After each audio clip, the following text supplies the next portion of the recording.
बाकी मैं तो वो मुंह बंद करने के लिए कोई आदमी पद दे देता है, ठीक है, मैं उस पार्टी का छोटा कार्यकर्ता हूँ, पदाधिकारी हूँ, ठीक है, बढ़िया बात है, लेकिन मैं खुद जानता हूँ कि क्या काम हुआ और क्या नहीं हुआ, of the record, on the record. अब मथुरा में भाजपा को किसकी ज़रूरत है? सरकार, केंद्र, राज्य, मतलब मथुरा में 6 विधायक हैं भाई साहब भाजपा की, महापौर विधायक भाजपा का, जिला पंचायत भाजपा का, कौन सी जगह भाजपा के नेता नहीं है? इतना संगठन में ये रस लेते हैं, महानगर बने, महामंत्री बने, जी बने, खूब बनो भैया, लेकिन आप लोग जमुना जी की वजह से ही हो। जब आप पर्चा दाखिल करने जाते हो तो एक फॉर्मेलिटी करने यमुना जी के पास फॉर्मेलिटी रूप में जाते हैं, अगर दिल से जाते हो तो वो फिर पूजा करने के बाद वचन करके आते हैं यमुना सही कराएंगे, आज उनमें पावर ही नहीं है। मैं तो खुल के कह रहा हूँ कि 6 विधायकों में पावर ही नहीं है, मुझे यही लग रहा है। सिंधु नदी का जल अब यमुना में आएगा, गृह मंत्री ने धर्माचार्यों को किया आश्वस्त। शिक्षा मंडल में मौजूद पंकज चतुर्वेदी ने दी जानकारी। मथुरा की यमुना नदी में अब सिंधु नदी का जल छोड़ा जाएगा। ये जानकारी धर्माचार्यों को गृह मंत्री अमित शाह ने दी।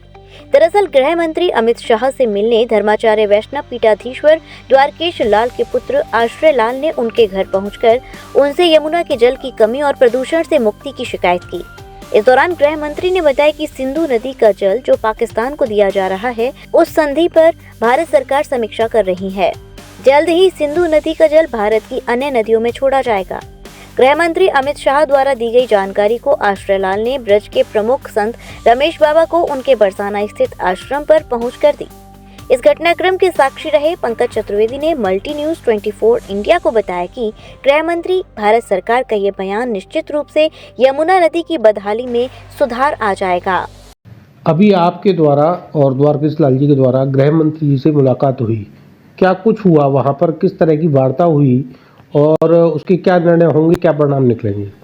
तो कुछ दिन पूर्व अहमदाबाद में बड़ौदा के महाराज अपने पुष्टि मार्ग के द्वारकेश लाल जी और उनके पुत्र आश्रय जी वहाँ गए थे उनसे मिलने, और उन्होंने प्रमुख 2 मुद्दे रखे थे। एक तो प्रमुख रूप से माँ यमुना जी का और दूसरा धर्मांतरण का।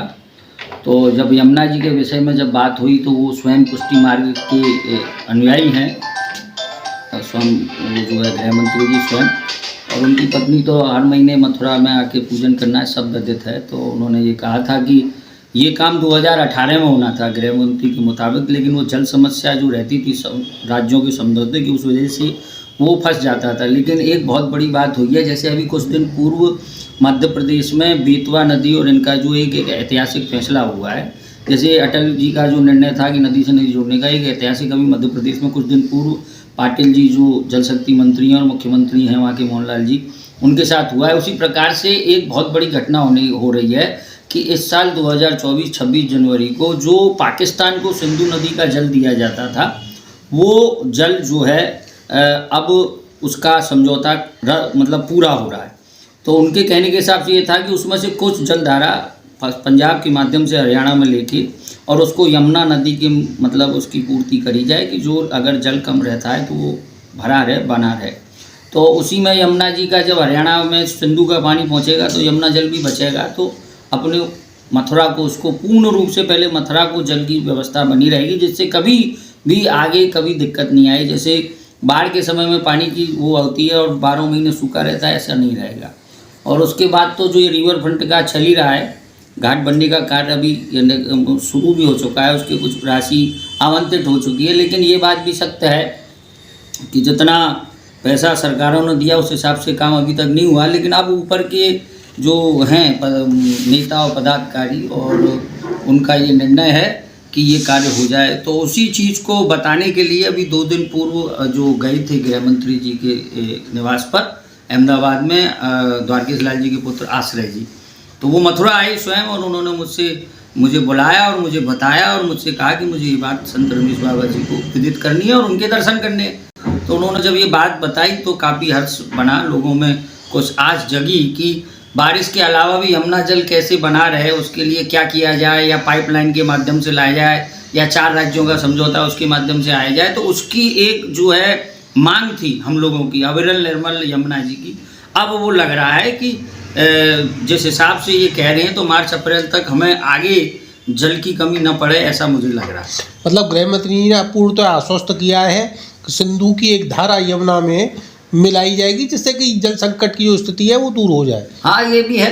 हरियाणा में वो जल दे के यमुना जल इधर दे दें और हरियाणा को उसमें खेती में सिंधु मोड़ दें, क्या करें। लेकिन जो माँ यमुना की अविरल निर्मल जो है वो मथुरा में लाने के लिए वो बिल्कुल कटिबद्ध है। मतलब अमित शाह जी की पूरी रुचि और रुझान है कि ब्रज में यमुना आए, नहीं, और चाचा का जो है वो कार्य कर रहे हैं। जिससे नहीं, वो तो कर ही रहे हैं, वो स्वयं पुष्टि मार्ग से जुड़े हुए हैं। लेकिन आप जानते हैं, आप पत्रकार हैं, हो सकता है कई इंटरव्यूएंस आते हैं। 4 राज्यों का समझौता आज से कई वर्षों पहले हुआ, कांग्रेस सरकार के टाइम से हुआ, उसके बाद भी कुछ नहीं हुआ। तो होने का मतलब तो अब जब इतने बड़े लेवल पे ये चर्चा चल रही है और ये रोड से रोड जोड़ने का काम तो हो ही रहा है, अब नदी से नदी जोड़ने का काम शुरू किया है सरकार ने। और इस बार मुझे लग रहा है कि 2024 तक ये काम रिवर बन के और पाइप के माध्यम से जो भी सरकार करती है, काम तो सरकार को करना है, हमें तो मांग उठानी है। लेकिन जब ये इतनी बड़ी बात और इतने बड़े संतों द्वारा आके उसको बताई गई तो विश्वास तो होना चाहिए। अच्छा, दूसरी चीज़ और एक पूछ ली जाए, अगर बात बने तो धर्मांतरण को लेकर क्या स्थिति नहीं, जिस तरह से क्रिश्चियन मिशनरी या जो भी इस्लामीकरण की स्थितियां आ रही हैं उसे लेकर होम मिनिस्टर ने क्या आश्वस्त किया धर्माचार्यों को? क्रिश्चियन कम्युनिटी से ज़्यादा इस्लामीकरण हो रहा है।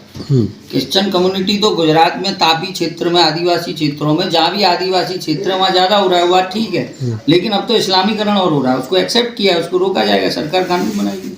इस आशा की बात धर्माचार्यों से भी हुई। हाँ, हुई। और कुंभ के विषय में भी उन्होंने कहा कि बहुत बड़ा कुंभ का आयोजन है, सभी पहुँचे। लेकिन अब मुझे ये लग रहा है कि जब ऊपर वाले अगर जाग गए, क्योंकि मोदी जी और योगी जी के पैसे देने में तो कोई, धन देने में यमुना जी के लिए कमी नहीं रही। अब नीचे के अधिकारी क्या थे, जब हम लोगों ने मैं कम से कम 5-7 दफ़े तो केंद्रीय जल शक्ति मंत्री से मिल लिया। हमें आपने भी नमामि गंगे में काफ़ी समय बताया, काफ़ी सेवाएं दी। लेकिन दुख ये है कि वो खाली नाम का ही पद है। बाकी मैं तो वो मुंह बंद करने के लिए कोई आदमी पद दे देता है, ठीक है, मैं उस पार्टी का छोटा कार्यकर्ता हूँ, पदाधिकारी हूँ, ठीक है, बढ़िया बात है। लेकिन मैं खुद जानता हूँ कि क्या काम हुआ और क्या नहीं हुआ। Of the record, on the record बात ये है कि आज भी नाले तो चल ही रहे हैं, आज भी नाले जा ही रहे हैं। आप मुझसे ज़्यादा जानते हैं, आनंद ने तो रिकॉर्ड किए हैं। तो मैं ये नहीं कह रहा कि नहीं हो रहा है, लेकिन यमुना जी के विषय में जो गलत है उसको तो गलत बोलना पड़ेगा। भाई साहब, ऐसा है, ये कात्यायनी स्वरूप है। और अगर ब्रज में कोई साक्षात है तो गिरिराज जी और यमुना जी।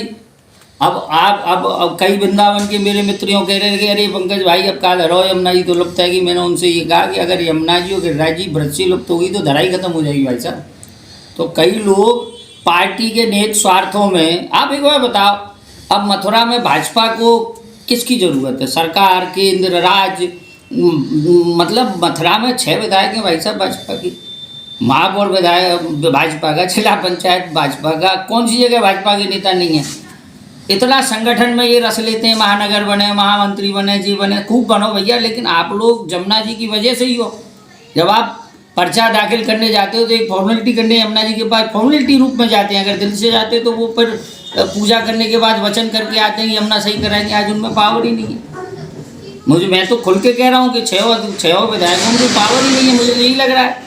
क्योंकि मेरे जैसा सामान्य व्यक्ति ये देख रहा है कि इतनी बड़ी सत्ता भाजपा की होते भी भाजपा के राज्य में भाजपा के नेताओं द्वारा पैसे देने के बाद भाजपा का कोई भी नेता बोल नहीं पा रहा है, सिवाय मेरे